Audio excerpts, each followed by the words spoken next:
আর তাকে আরেকটু ধন্যবাদ জানাতে চাই, যে কথা আমি এই চেয়ার থেকে বলতে পারি না।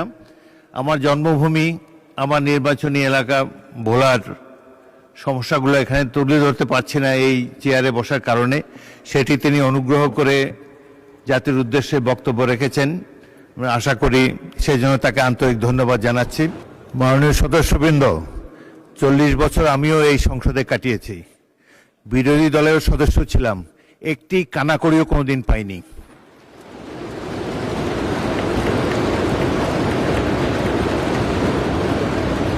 পাঁচবার গ্রেফতার হয়ে জেলে গিয়েছি, এটুকুই পেয়েছি, প্রাপ্তিযোগ অন্য কিছু হয়নি। মাননীয় বিরোধী দলের নেতাকে আন্তরিক ধন্যবাদ জানাই। তিনি 1 ঘন্টা বলেছেন, দেশের বিভিন্ন সমস্যার উপরে বাজেট বিষয়ে আলোকপাত করেছেন। এই পাগলার উপর দিয়েও আমাকে যেতে হয়, কারণ আমারও শ্বশুরবাড়ি সিলেটে। সুতরাং পাগলা থেকে সবাই সাবধান থাকবেন, এটাই আমি কামনা করি।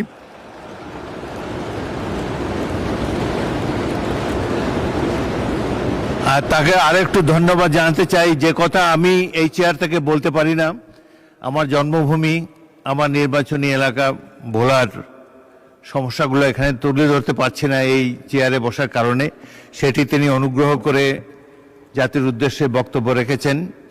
আশা করি সেজন্য তাকে আন্তরিক ধন্যবাদ জানাচ্ছি